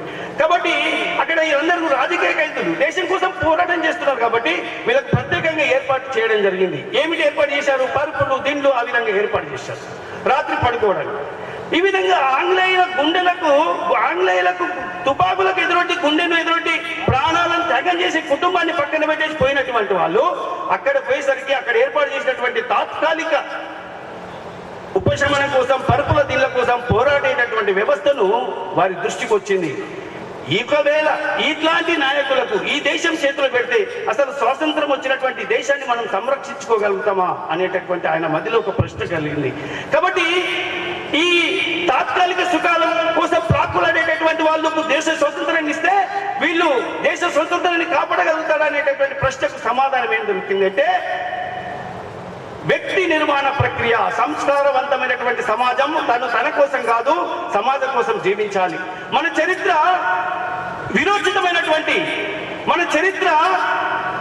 విరోచితమైనటువంటిది కాదు, ప్రపంచానికి జ్ఞానభిక్ష పెట్టినటువంటి దేశం. ఎత్ర నార్యంతి పూజ్యంతే తత్ర దేవే తరో జన అని చెప్పేసి ఎక్కడైతే స్త్రీ గౌరవించబడుతుందో, పూజించబడుతుందో ఆ దేశము అనేక సిరి సంపదలతో కాదు ఆనందంతో దోలమానయంగా ఆ విధంగా పరిణమిల్లుతుంది. కాబట్టి అట్లాంటి సంస్కృతిని ఈ దేశం మర్చిపోయింది. స్త్రీని గౌరవించేటటువంటి సంస్కృతి మర్చిపోయింది. కాబట్టి చరిత్ర ఏ దేశం అయితే మర్చిపోతుందో, ఏ సమాజం అయితే చరిత్రని మర్చిపోతుందో, ఏ సమాజం అయితే తన ఘటాన్ని మర్చిపోతుందో ఆ దేశము భవిష్యత్తులో బాగుపడదు. కాబట్టి మన చరిత్ర ఏంటి, మన వీరోచితమైనటువంటి గాథ ఏంటి, మనకు శివాజీ ఏ విధంగా జన్మించాడు, ఈ స్వతంత్ర ఉద్యమంలో పాల్గొంటున్నటువంటి అనేక మంది కావచ్చు, మన ధర్మం ఏం చెప్తుంది, మన సంస్కృతి ఏం చెప్తుంది, మనం ఏ విధంగా జీవించాలి, ఏ విధంగా జీవిస్తున్నాము, ఇట్లాంటి విషయాలు సమాజానికి చెప్పాల్సినటువంటి అవసరం ఉంది. కాబట్టి నేను మళ్ళీ ఈ నుంచి ప్రారంభం చేస్తానని చెప్పేసి నాగ్పూర్కు తిరిగి వచ్చి జాతీయ కాంగ్రెస్ నుంచి బయటకు వచ్చి 37 మంది బాలురతో 8-10 మంది 8, 9, 15, 13 సంవత్సరాల యువకులతో ఆ విధంగా చిన్నగా మేతే వాడనేటటువంటి ఒక ప్రాంగణంలో, ఇట్లాంటి ప్రాంగణంలో చిన్న సంఘ శాఖ ప్రారంభం చేశాడు. దాంట్లో ఇందాక పాప యోగా వ్యాయామం చేసింది. మనం అందరం కూడా వ్యాయామం చేయాలి అంటే ఎక్కడ సమయం ఉంది అంటే అంటాం, కానీ హాస్పిటల్ చుట్టూ లక్షల రూపాయలు ఖర్చు చేస్తాం. మనము అనారోగ్యం పాలైనాక హాస్పిటల్కి వెళ్ళిన తర్వాత డాక్టర్ గారు చెప్తే వ్యాయామం చేయాలని చెప్పేసి అప్పుడు వాకింగ్, టాకింగ్ అన్ని అప్పు చేస్తాం. కానీ చిన్నప్పటి నుంచే పిల్లలకు ఈ విధంగా వ్యాయామం చేయాలనేటటువంటి ఆలోచన కలిగించినట్టయితే ఆ విధంగా అది 1 కోట్ల రూపాయల బ్యాంకు బ్యాలెన్స్ ఇచ్చినంత మన పిల్లలకు. కానీ మనం అది మర్చిపోయినాం. కాబట్టి డాక్టర్జీ ఏం చెప్పాడంటే, సమాజానికి సేవ చేయాలంటే నేను ముందు శక్తివంతులు కావాలి, నేను బలంగా ఉండాలి, నేను దృఢంగా ఉండాలి. నేను బలంగా దృఢంగా ఉన్న వాళ్ళకే ఇంకొకప్పుడు సేవ చేయగలుగుతా. కాబట్టి ఆ విధంగా 1 గంట సేపు కార్యక్రమంలో 40 నిమిషాలు ఆ విధంగా వ్యాయామము, అదే విధంగా ఒక 20 నిమిషాలు భౌతిక వికాసం కోసం, మానసిక వికాసం కోసం. ఇందాక గీతలో చెప్పుకున్నాం, అందరము హిందువులము, బంధువులం మనమంతా. ఈ విషయాన్ని గుర్తు చేయాల్సినటువంటి అవసరం ఉంది. ఇవాళ మనందరికీ తెలుసు ఇవన్నీ, ఇక్కడ మనం కొత్త విషయాలు ఏం చెప్పుకోవట్లేదు. కానీ ఏ విధమైందంటే మన పరిస్థితి, ఇందాక మన అధ్యక్షులు గారు చెప్పారు, మనకి ఇవన్నీ తెలియనిటువంటి కాదు. నేను కూడా ఇవాళ కొత్త విషయం అని చెప్తున్నాను కాదు. అక్కడ ఒక గుంపు, ఒకతను పోతూ అక్కడ గుంపు ఉంది అని చెప్పేసి ఆ గుంపు దగ్గరికి వెళ్ళాడు. ఆ గుంపు దగ్గరికి వెళ్ళి ఏముంది అక్కడ నూతి ఉంది, ఆ నూతి చుట్టూ అందరూ నిలబడ్డారు. ఎందుకు నిలబడ్డారు అడిగితే అందరూ లోపలికి చూస్తుంటే ఆ లోపల ఒక అతను బచావో బచావో బచావో అని అంటే అతనికి ఈత రాదేమో నీళ్ళలో పడ్డాడు, కొట్టుకుంటున్నాడు, నీళ్ళు మింగుతున్నాడు, మునుగుతున్నాడు, చేతులు పైకి ఊపుతున్నాడు. అందరు చూస్తున్నారు, అరే రక్షించండి రక్షించండి రక్షించండి ఆయన రక్షించండి రక్షించండి అంటున్నారు. ఎవరు ఏం చేయాలి? దూకాలి, అతన్ని పైకి తీసుకురావాలి. ఎవరు దూకడం లేదు. ఆ విధంగా అటు ఇటు అటు అందరు అరుస్తుంటే ఒక అతను దూకాడు, మొత్తానికి దూకాడు, అతన్ని పట్టుకున్నాడు, పైకి తీసుకొచ్చాడు. పైకి తీసుకొచ్చిన తర్వాత అందరూ ఆనందపడ్డారు. ఇప్పుడు కూడా మనం అందరం చప్పట్లు కొడుతున్నట్టు అందరు కూడా చప్పట్లు కొట్టారు. చప్పట్లు కొట్టి పైకి వచ్చిన తర్వాత అతను, ఎందుకంటే ఈత రాని వ్యక్తి భయంతోనే గట్టిగా పట్టుకుంటాడు. ఈత వచ్చిన వ్యక్తికి ఎంతో బలం ఉంటే గానీ అతన్ని పట్టుకురావడం అంత సాధ్యం కాదు. లేకపోతే అతను ప్రాణ భయంతో ఉంటాడు కాబట్టి ఈయనను ఆధారం చేసుకొని నేను గట్టుకు పడాలని చేస్తాడు. ఈయన అడుగుతాడా, ఈయన బతుకుతాడా సస్తాడా ఆయనకు సంబంధం ఉండదు. ఈయన పట్టుకోవాలా, నేను బయట పట్టుకోవాలా, బయట పడాలని చూస్తాడు. ఆ విధంగా అతన్ని ఆయాసపడుతూ అతను పైకి తీసుకొచ్చిన తర్వాత అందరు సపోర్ట్లు కొడుతుంటే అతనికి ఏం అర్థం కాదు. ఎందుకంటే ఆయాసం, అతను గట్టిగా పట్టుకున్నాడు. అతను నన్నే ముంచేసే ప్రయత్నం, అతన్ని ముంచేసే ప్రయత్నం చేశాడు. కానీ మొత్తానికి పట్టుకొని వచ్చాడు కాబట్టి ఆయాసపడుతూ పైకి వచ్చాడు. పైకి వచ్చినాక అందరూ చప్పట్లు వచ్చారు, అబ్బా బాగా పని చేసావు, బాగు పని చేసావు అని చెప్పేసి. ఎందుకంటే మనం చాలా మంది పనులు చేస్తుంటే షబాష్ షబాష్ తుమ్ లడో భాయ్ కపడా సంభాల్తో అనేటటువంటి నూకేసింది ఒకటి చెప్పండి. నన్ను నూతిలోకి నూకేసింది ఎవరు అసలు? ఎవరు అసలు నాకు నూతులు నూకేసింది ఎవరు? అంటే మన పరిస్థితి ఎట్లుందంటే చూడండి, ఆయన ఒక ప్రాణాన్ని కాపాడాడనే సంబరం ఆశ్చర్యాలతో అక్కడ సమాజం అంతా ఉండి అతనికి ఆనందంగా పొగడతలో ముంచెత్తుతుంటే ఆ పొగడతలను కనీసం స్వీకరించే పరిస్థితిలో కూడా లేడైనా. అతనికి ఈదొచ్చు, అతనికి కాదు అక్కడ ఉన్న చాలా మందికి వచ్చు, ఈదొచ్చు, అతను రక్షించాలనే విషయం తెలుసు. కానీ ఎవడు దూకాలా అందులో ఏముందో ఏమో, పాముందో ఎంతలోతుందో ఏమో ఏమైతుందో అనేటటువంటి భయం. ఈ విధంగా మనకందరికీ తెలుసు. అయితే సమాజంలో ఊరంతా బాగుండకపోవచ్చు. ఇందాక నేను ప్రస్తావించాను స్వామీజీ విషయం. పూర్వము ఇతిహాస పురాణాల లోపల రాజులు రాజ్యాన్ని సుభిష్టంగా పరిపాలించడానికి కారణము ఇట్లాంటి స్వామీజీ. అయితే ఒక స్వామీజీ ఏ విధంగా అయితే మన స్వామీజీ మన బస్తీకి వచ్చాడో అట్లా ఒక గ్రామానికి ఒక స్వామీజీ వెళ్ళాడు. వెళ్ళేసరికి ఆ గ్రామస్తులందరూ కూడా చాలా ఆనందంగా స్వీకరించారు. సన్మానం అయిపోయింది, పూజా కార్యక్రమం అయిపోయింది.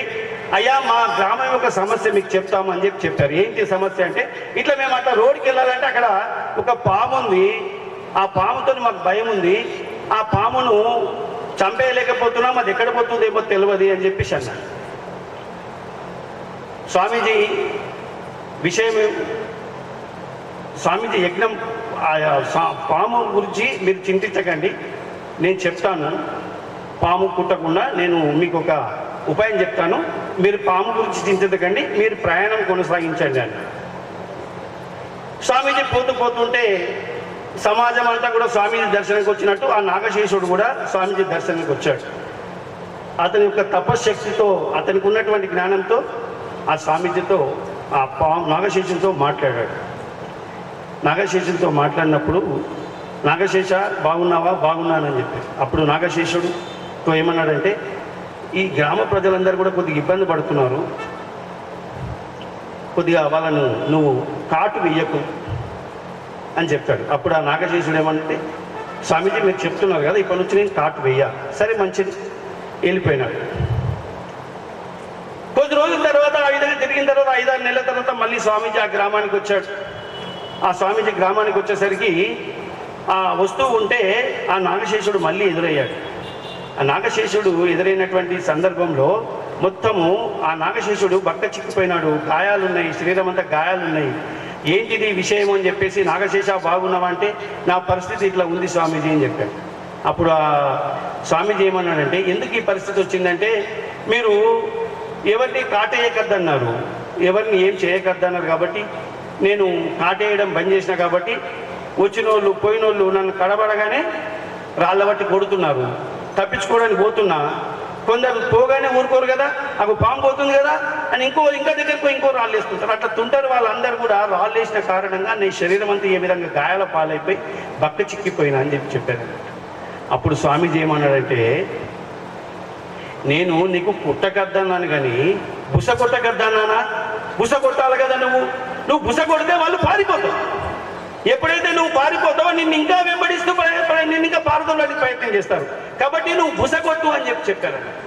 ఆ విధంగా స్వామీజీ చెప్పిన తర్వాత బుస కొట్టడం ప్రారంభం చేసిన తర్వాత ఆ సమాజం, ఆ గ్రామ ప్రజలు కొట్టడం మానేశారు. ఎందుకంటే బుస్సు అనేసరికి వాడే పరిగెత్తుతాం.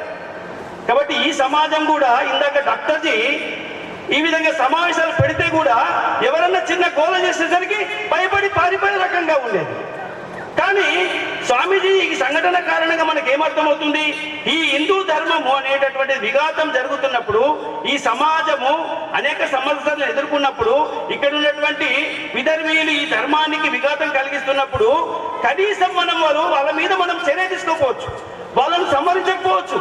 కానీ పాము మూసగొట్టినట్టు కొట్టాలి కదా. నిన్న ఎన్నికల్లో స్టాలిన్ అనేటటువంటి ఒక ప్రజాప్రతినిధి ఏమంటున్నాడు, సనాతన ధర్మాన్ని తుదముట్టించడమే నా లక్ష్యం అంటున్నాడు. ఏమిటి? సనాతన ధర్మాన్ని భారతదేశంలో తుదముట్టించడం అనేది ఆయన లక్ష్యమట. అరే 1000 సంవత్సరాలు బానిసత్వం నెట్టినా ఇక్కడ ఉన్నటువంటి సమాజంలో ఎట్లాంటి మార్పు తీసుకురాలేదు, ఎవరితోని సాధ్యం కాలేదు. అలెగ్జాండర్ అనేటటువంటి వాడు ప్రపంచాన్ని జయించాడు, సూర్యుడు అస్తమించని సామ్రాజ్యం అని ప్రకటించుకున్నటువంటి వ్యక్తి కూడా ఇక్కడికి వచ్చి ఒక పురుషోత్తముడు అనేటటువంటి ఆ రాజ్యం చక్రవర్తి చేతిలో ఆ విధంగా తిరిగిపోతుంటే అడవుల్లో ఉన్నటువంటి కొండ కోయ వాళ్ళు విష బాణాలు వేస్తే ఆ విషానికి చనిపోయినటువంటి అలెగ్జాండర్ అతనే ఏం చేయలేకపోయినాడు. ఈ సనాతన ధర్మాన్ని తుదముట్టిస్తానంటే ఈ విషయం నేను మీ ముందర ఎందుకు పెడుతున్నానంటే, మనకు ధర్మానికి విఘాతం కలుగుతుంది అన్నప్పుడు మనం అందరం కూడా ఆ విధంగా నూతిలో పడ్డటువంటి వ్యక్తిలాగా కాకుండా మనం అందరం కూడా స్పందించాల్సినటువంటి అవసరం ఉంది. చైతన్యవంతులుగా అట్లాంటి సమస్యను ఎదుర్కోవాల్సినటువంటి అవసరం ఉన్నది ఈ సమాజం లోపల. అయితే ఇప్పుడు మనము రాష్ట్రీయ స్వయం సేవక సంఘము శతాబ్ది సందర్భంగా, మరి రాష్ట్రీయ స్వయం సేవక సంఘం అంటే ఏంటిది, రాష్ట్రీయ స్వయం సేవక సంఘం ఎవరు అంటే చాలా మందికి రాష్ట్రీయ స్వయం సేవక సంఘం పేరు వింటారు. కానీ రాష్ట్రీయ స్వయం సేవక సంఘం ఏం చేస్తుంది? ఇందాక డాక్టర్జీ ఏదైతే సమాజంలో చైతన్యం తీసుకురావడానికి చిన్న సంఘ శాఖ అనేది పెట్టేదో ఆ శాఖలో ఏం చేస్తారు? ఆటలు పాటలు, ఒక 40 నిమిషాలు ఆటలు ఆడుకుంటూ ఒక 20 నిమిషాలు భౌతిక విషయాలు చర్చించేటటువంటి ఉపన్యాసం ద్వారా వ్యక్తి నిర్మాణ ప్రక్రియ జరగాలి. వ్యక్తి నిర్మాణ ప్రక్రియ జరిగి అక్కడ ఉన్నటువంటి ఒక 23 మంది కార్యకర్తల్ని ప్రతిరోజు వ్యాయామం చేసి ఆటలు పాటలు ఆడుతూ దేశభక్తి గీతం ద్వారా ఆ విధంగా భౌతిక వికాసం చేసి తన కోసం కాదు సమాజం కోసం జీవించాలనేటటువంటి ఆ కుశ పథక్ అనేటటువంటి ఒక 23 మంది విద్యార్థుల్ని తయారు చేసి 23 మంది విద్యార్థులు కూడా అందరూ కూడా 10వ తరగతి లోపల వాళ్ళు. కాబట్టి 10వ తరగతి లోపలనే వాళ్ళు సంఘానికి పరిచయం అయినారు. వాళ్ళందరూ కూడా ఇంటర్మీడియట్ చదవాలి అంటే ఎక్కడికి పోవాలి? నువ్వు పలానా బెంగళూరు, పలానా ముంబై, పలానా కలకత్తా, పలానా ఇంకో చోటికి హైదరాబాదు, పలానా రాజస్థాన్, ఆ విధంగా ఒక్కొక్క రాష్ట్రానికి ఒక్కొక్కరిని పంపేయడం జరిగింది. ఎందుకు? మరి అక్కడ భాష తెలియదు, అక్కడ ఎవరు పరిచయం లేరు, వాళ్ళు ఇంటర్మీడియట్ విద్యార్థులు. మరి ఇంటర్మీడియట్ విద్యార్థులు అక్కడ పోయి ఎట్లా చేయగలుగుతారు అంటే, అదృష్టం ఏంటంటే జాతీయ కాంగ్రెస్ లో డాక్టర్జీ ఎప్పుడైతే పనిచేశాడో ప్రతి రాష్ట్రంలో అతనికి పరిచయాలు ఏర్పడ్డాయి. అనేక మంది గొప్ప గొప్ప వ్యక్తుల సాన్నిధ్యం కారణంగా ఆ విధంగా ముంబైలో ఉన్నటువంటి ఫలానా వ్యక్తి దగ్గరికి వెళ్ళు అని చెప్పాడు. అప్పుడు ఫోన్లు దూరవాణి లేదు. అతనికి ఒక ఉత్తరం రాశాడు, అయ్యా ఒక విద్యార్థిని మీ దగ్గరికి పంపిస్తున్నాను, అతను అక్కడ ఇంటర్మీడియట్ చదవాలి, అతని యొక్క ఇంటర్మీడియట్ విద్యాభ్యాసం మీరే చూడాలి, అతని యొక్క భోజనము ఖర్చు, అతనికి ఒక గది మీరే చూడాలి, మీ దగ్గర ఉంచుకొని అతన్ని చదివించాలని చెప్పేసి ఆ విధంగా 23 మందిని 23 రాష్ట్రాలకు పంపించడం జరిగింది. ఆ విధంగా అతి కొద్ది సమయం లోపల 1925లో సంఘము ప్రారంభించబడ్డది.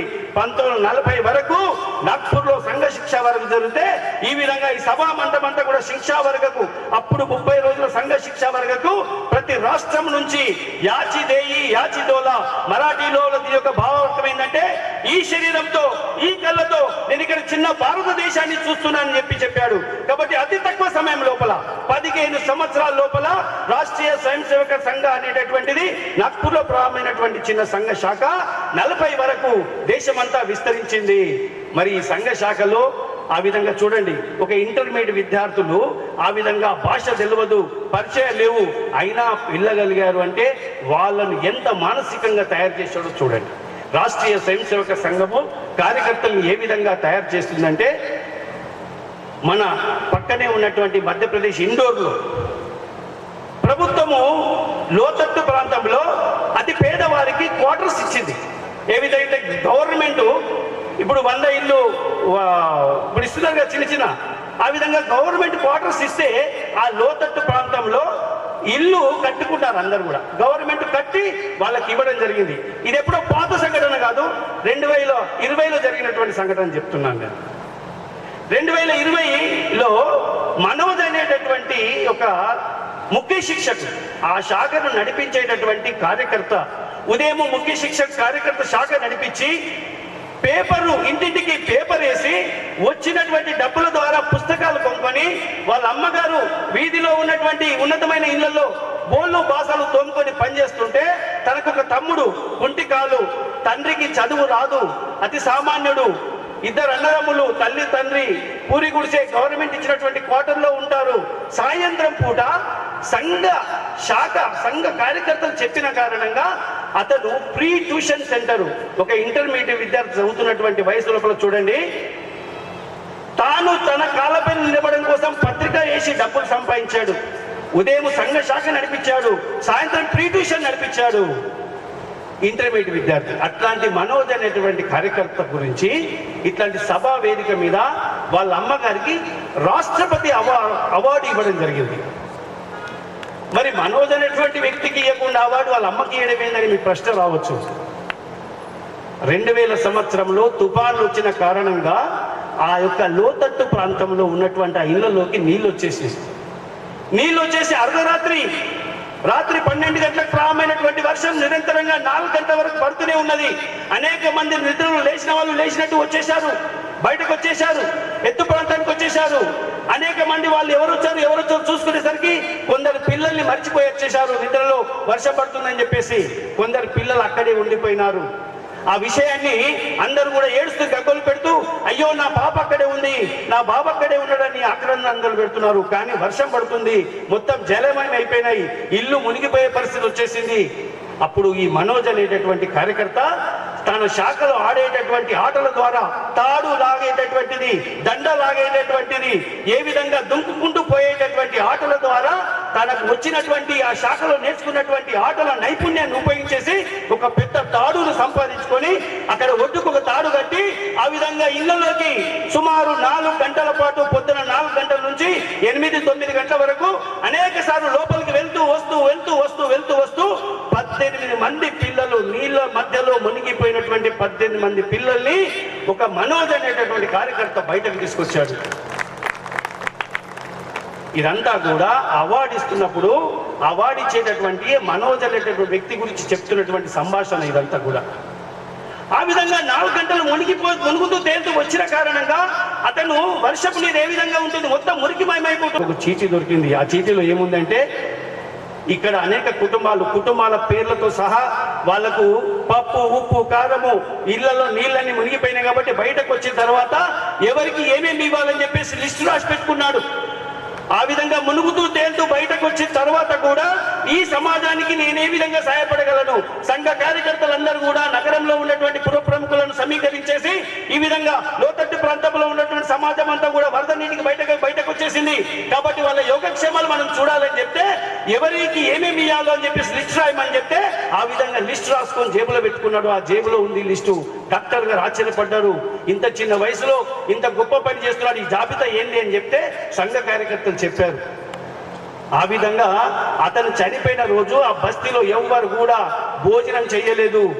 అతను చనిపోతూ మా పిల్లలందరినీ రక్షించాడు, మాకు దేవుడు అయ్యారని చెప్పేసి ఆ బస్తీ వాసులందరూ కూడా కొనియాడారు. అతని తమ్ముడు కుంటివాడు అతని తల్లి దగ్గరికి వచ్చేసి, అమ్మ ఎందుకు ఏడుస్తున్నావు అంటే ఆ తల్లి చెప్పినటువంటి విషయం ఏంటి తెలుసా? ఒక మనోజ్ అనేటటువంటి కార్యకర్త ప్రాణానికి తెగించి సమాజం కోసం పనిచేయడమే కాదు, ఆ తల్లి ఏం చెప్పిందంటే, నాయన నువ్వు కుంటివాడివి, నీకు ఒకవేళ కాలు బాగుండి ఉంటే నువ్వు అన్నయ్యకి సహకరించేవాడివి, నువ్వు అన్నయ్యకి సహకరించేస్తే అతను 4 గంటలు చేసే పనిని 1-2 గంటల లోపల మన పని పూర్తయ్యేది. ఈరోజు మనకు దక్కేవాడు అన్నయ్య అని చెప్పింది ఆ తల్లి. ఒకసారి ఆ తల్లికి చప్పట్లు కొట్టండి. ఇది నేను చెప్తున్నా కాదు, రాష్ట్రపతి అవార్డు ఇచ్చినటువంటి వ్యక్తి ఆ తల్లి గొప్పతనం గురించి చెప్పాడు. మనోజ్ అనేటటువంటి కార్యకర్త శాఖలో పెరగడం కాదు, శాఖలో పెరుగుతూ తను సంస్కరించబడడం కాదు, తాను సంస్కారం పొందుతూ అతి పేద కుటుంబమైనా కూడా తన కుటుంబాన్ని సంస్కారం ఇచ్చాడు. ఆ కుటుంబానికి అనేక మంది సంఘ కార్యకర్తలు పర్యటన చేయడం కారణంగా, ఆ కుటుంబాన్ని అనేక సార్లు సంపర్కం చేయడం కారణంగా ఈ మనోజ్ అనేటటువంటి ఏం చేస్తున్నాడు, ఎందుకోసం చేస్తున్నాడు అనే విషయం తల్లికి అవగాహన కలిగిన కారణంగా ఒకవైపు కొడుకు పోయిందనేటటువంటి బాధ కంటే కూడా ఈ సమాజం కోసము నా కొడుకు పనిచేశాడు, అయ్యో నువ్వు కూడా సహకరిస్తే నా కొడుకు నాకు దక్కేవాడని చెప్పేసి తన 2వ కుమారుడికి ధైర్యం ఇచ్చినటువంటి తల్లి పుట్టినటువంటి దేశం ఇది. మనము స్వామీజీని చెప్తుంటారు, ఆత్మ వేరు శరీరం వేరు, ఆత్మ శాశ్వతమైనటువంటిది, శరీరం అశాశ్వతమైనటువంటిది.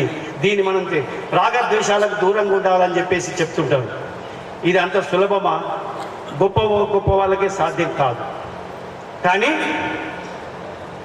మన పక్క రాష్ట్రంలో ఈరైతు సుబ్రహ్మణ్యం గారు అని చెప్పి సంఘ ప్రచారకు పనిచేశాడు. మనకు బలవత్రి గణేష్ గారు చాలా విపులంగా కాస్త సమయం ఎక్కువ తీసుకున్న అంశాలు ఎక్కువ చెప్పాలనే తపనతోనే చెప్పారు, కానీ మనల్ని ఇబ్బంది పెట్టాలని కూర్చోబెట్టాలని కాదు. ఈ విషయాన్ని మనం అందరం మంచి మనసుతో అర్థం చేసుకుంటాం.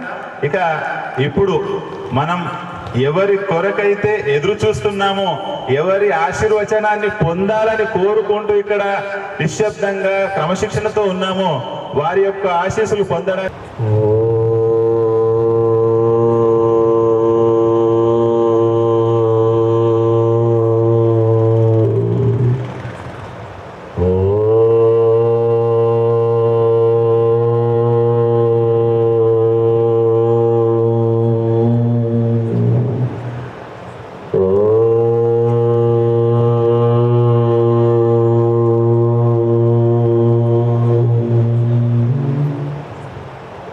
గురురు బ్రహ్మ గురురు విష్ణు గురుదేవో మహేశ్వర గురు సాక్షాత్ పరబ్రహ్మ తస్మై శ్రీ గురవే నమః.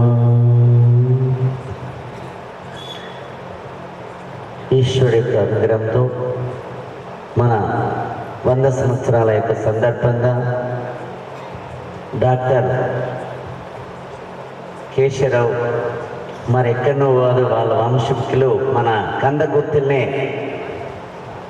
పూర్వం వారి వంశకులు అక్కడనే స్థిరపడి నాగ్పూర్ వెళ్ళిన యొక్క సమయం, అక్కడ పట్టుదల ప్రయత్నంతో 100 సంవత్సరాల నుంచి అప్పటి నుంచి స్టార్ట్ చేసిన యొక్క శాఖ ఈ రోజు దాకా కూడా వచ్చి, అంటే సారి చెప్పినట్టు ఒక ధనం కోసం కాదు, ఒక సమాజం కోసం పట్టబడ్డ మహా వక్త. అలాంటి వక్త సమాజం మంచిగా ఉంటే నేను బాగుంటాను, ఆ సమాజం ఎలా తీర్చిదిద్దాలని మనకి ఇందాక తను చెప్పారు చాలా ముద్దుగా. ఆ సమాజంలో మనం కూడా ఎలా ఏం చేస్తున్నాం అనేది ఒక్కసారి అందరం ప్రయత్నం చేయాలి. కోటి విద్యలు చేసినా ఎందుకోసం? జీవనాధార తప్ప వేరే లవణ మన్నమైన మెరుగు బంగారం ఎవ్వడు మింగడు. మిగతాడా? ఏమైనా రాంగ తీసుకొచ్చినామా? కొండపోతామా? ఏం కొంటాము. ఎవరినైనా అదే అమూర్తములు అంటే మశాన వాటికి తీసుకుపోయి సమాధి చేస్తారు, కాష్టం చేస్తారు. కాబట్టి ఇందులో మన అందరం కూడా తెలుసుకునవలసిన అవకాశం ఏంటంటే, ఈ మానవుడే కర్తవ్యం కాబట్టి కలుసుకుంటే ఏదైనా అవుతాడు. పట్టుదల ప్రయత్నం చేస్తే కానిది లేదు. నేను చేస్తాను అని ఒక నియమనిష్ట, నేను చేస్తాను ఒక పట్టుదల ప్రయత్నం. ఆ పిల్లవాడు ఏ విధంగా అయితే అంత దూరం పోయి కలకత్తా పోయి చదువుకున్నారని డాక్టర్ సాబ్ ఎంత ప్రయత్నం చేసిండే, ఆ రోజులలో పట్టుదల, ప్రయత్నం, పైసలు ముఖ్యంగా, సంస్కారం ముఖ్యం. ఇక్కడ మనం కూడా పుత్ర సంతానం ఉంది కాబట్టి మనం ఏం చేస్తున్నాం అన్నది చాలా ప్రయత్నం చేయాలి. ఎందుకు మరి పోవాలి, చాలా చదువు చదువు చదువు చదువు చదువు చదివి ఏం చదువు. ఇందాక అనుకున్నాం కోటి విద్యలు చేసినా చెట్టు కింద ఉన్న వ్యక్తి కూడా ప్రశాంతంగా ఉన్నాడు, కానీ మనం ప్రశాంతత లేదు. 6 సంతానం అన్నది మన తల్లులు. 20 ఎకరాల భూమి ఉండే పూర్వకాలంలో ప్రశాంతంగా పెళ్ళిళ్ళు పేరంటాలు అన్నీ చేసింది. మనమలను మనమరాళ్ళని చూసింది, ఆరోగ్యంగా ఉన్నది, 100 సంవత్సరాలు బతికింది.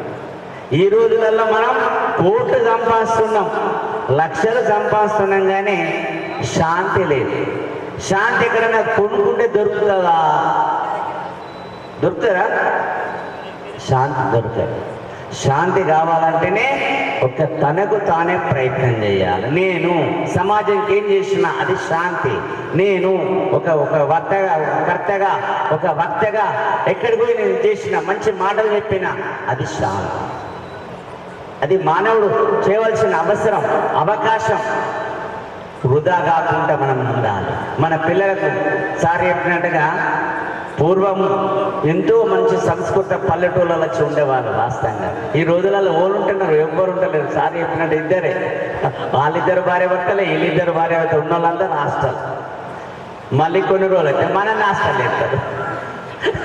మన ఏమైతే ఆ వృద్ధాశ్రమం ఏదో ఓల్డేజ్ హోమ్లో మనం వేస్తాం. అంటే నువ్వెట్లా సంస్కారం ఉంటే వాళ్ళప్పుడు తయారు చేస్తావు.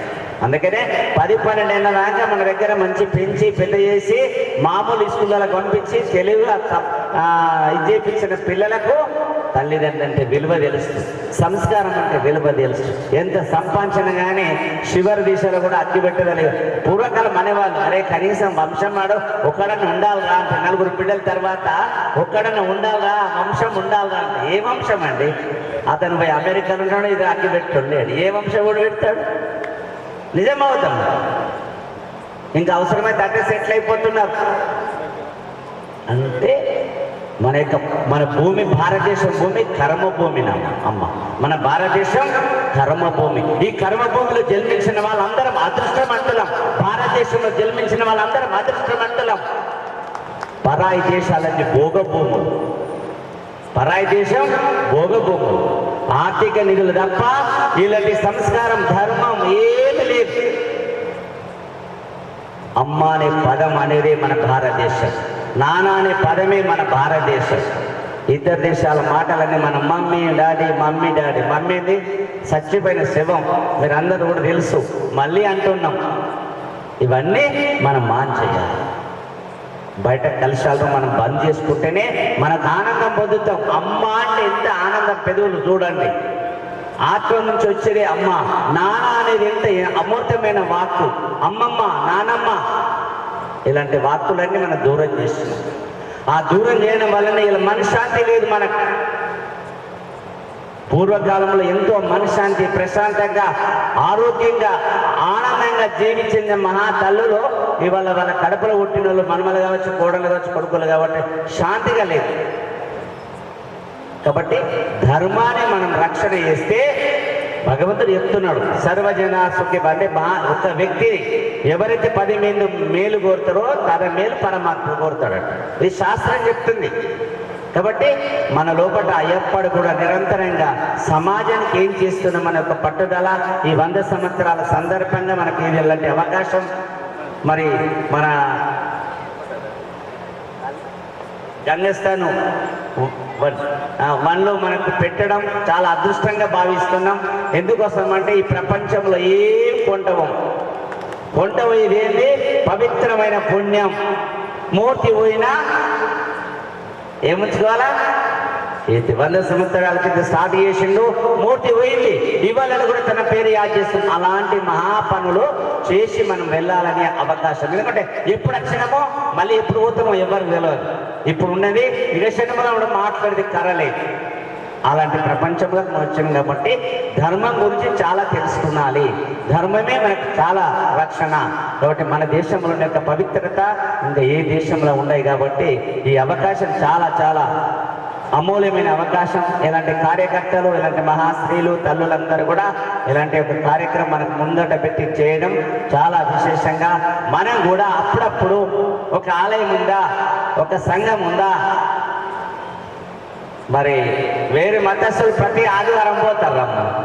మీ అందరికి తెలుసు ఏమి రాదు, రాత్రి చదువు రాదు, కానీ సంఘాలు మాత్రం బుక్ పెట్టుకొని పోతారు. అవునా కాదు? కొందరు ఇలా నుంచి పోతాం, పల్లెటూళ్ళు ఇంకా చాలా పోతాం. అంటే చూడండి, మన హిందూ ధర్మంలో మనం ఒక్కరం గుడి దగ్గరికి రమ్మంటే ఏమనుకుంటాడో, ఎవరు చూస్తున్నారో ఇలాంటిదా. మన సమాజంలో భయపడరు, బొట్టు పెట్టుకోమంటే భయపడతారు. అక్కడ దాకా పోతుంది మన సమాజం. వాస్తవంగా హిందూ అన్నప్పుడు మంచి ధర్మబద్ధంగా బొట్టు పెట్టుకునాల, మహాస్త్రీలు మంచి కుంకుమ పెట్టుకునాల, తన మంగళసూత్రం ఇతరులు కానరాకుండా భద్రపరచాలి. అది ధర్మం, భారతదేశం ధర్మం. వాస్తవంగా చేతుల గాజులు ఉండాలి, అదే ధర్మం. మరి ఎప్పుడు మన పిల్లలు ఉన్నారు, ఎప్పుడు కూడా ఈర పోసుకొని పంపించాలి. ఏ కార్యక్రమం పోయినా మంచి జడేయాలా, మంచి పూలు పెట్టాలి, పంపివ్వాలి, అది ధర్మం.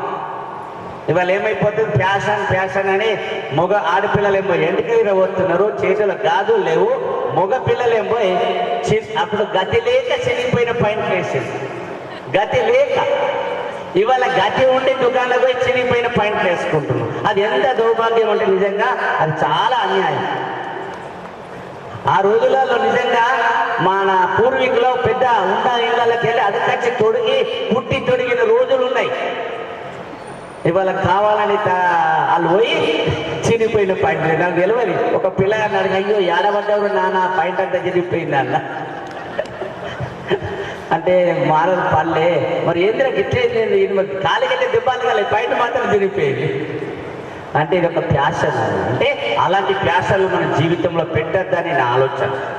ఆడపిల్లలు కాబట్టి మనం ఎటు పంపించిన చేసిన మంచి జడేసి చికెన్ ముడుచుకొని మంచి పూలు పెడితే ఆమె దేవతలాగా కనబడాలి, దేవతలాగా ఒక కనబడాలి. కాబట్టి మన భారతదేశం చాలా ముఖ్యమైన దేశం. కాబట్టి ఇలాంటి సంస్కారం అంతా మన దగ్గరనే చేస్తాం, ఇతర దేశాలలో ఇక్కడ కనబడదు. కాబట్టి మన దేశాన్ని ఇతరులు నేర్చుకుంటున్నారు.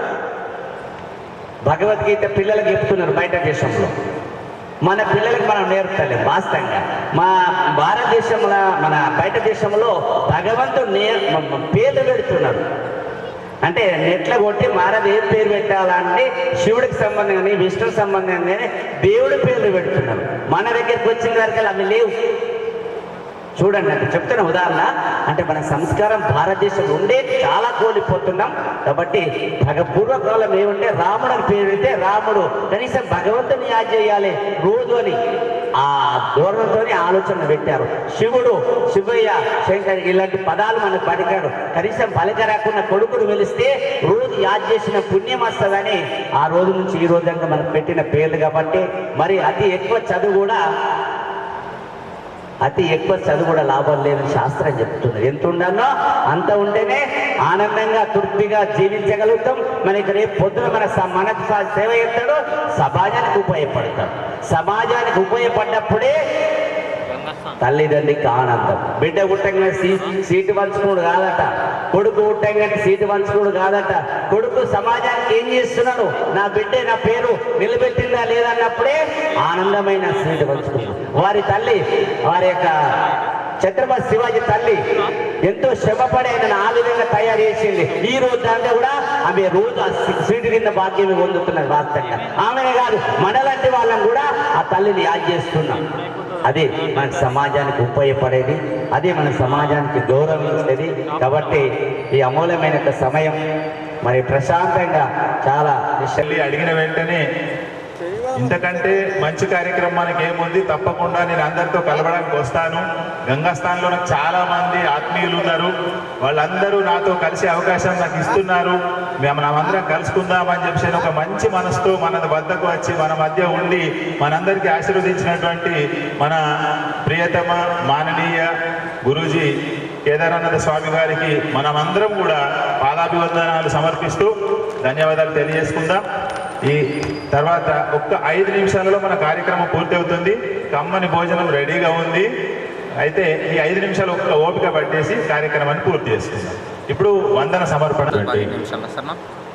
హిందూ సమ్మేళన కార్యక్రమంలో భాగంగా ఇందూరు పట్టణంలోని గంగాస్థాన్ ఫేజ్ 1 కాలనీలో నిర్వహించినటువంటి హిందూ సమ్మేళన కార్యక్రమానికి ముఖ్య అతిథులుగా వచ్చేసినటువంటి కేదారేశ్వరి మహారాజ్ గారికి, కాలనీ వాసుల పక్షాన, నిర్వాహకుల పక్షాన మీరు అమూల్యమైన సమయం ఇచ్చి ఈ కార్యక్రమానికి వచ్చేసినందుకు మీకు ప్రత్యేకమైన పాదాభివందనాలు తెలియజేస్తూ ఉన్నాము.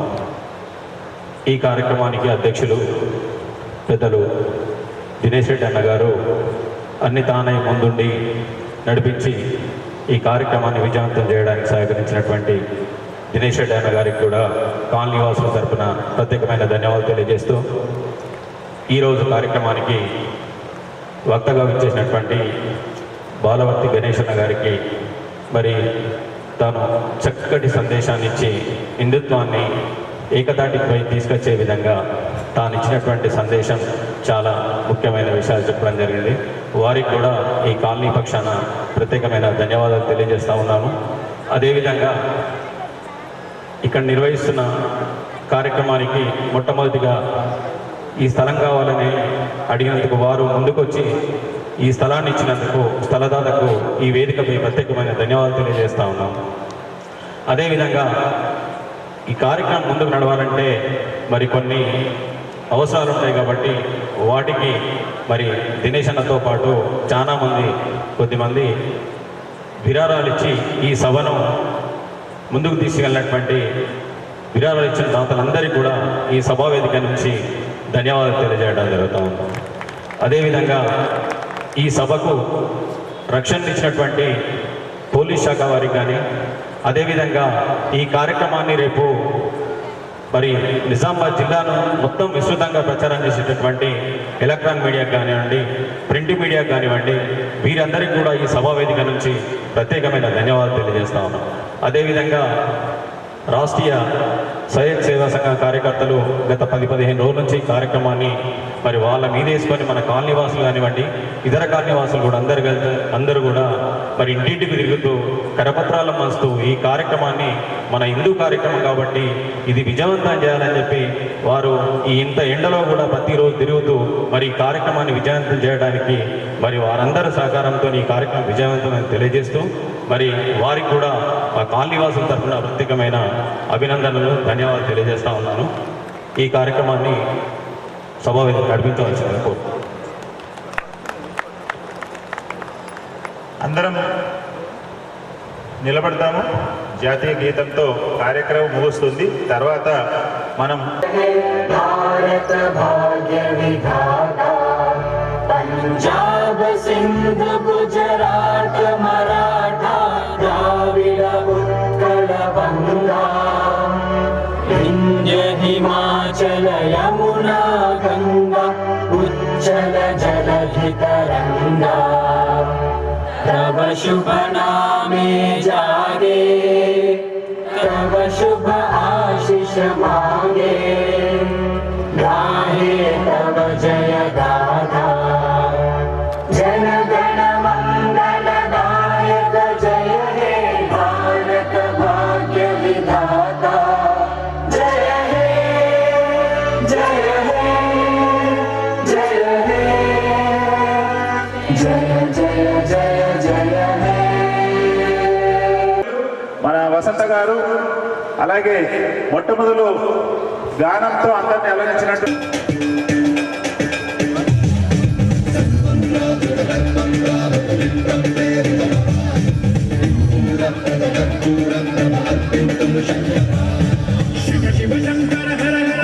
మనం భగవద్గీతను మెమెంటోలు ఇస్తే పక్కకు పెడతాము.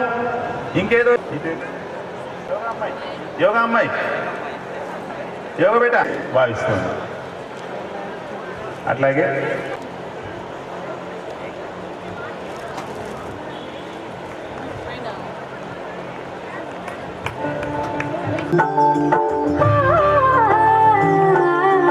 జగ దినేష్ రెడ్డి గారికి ప్రత్యేక అభినందనలతో స్వామీజీతో సత్కారము.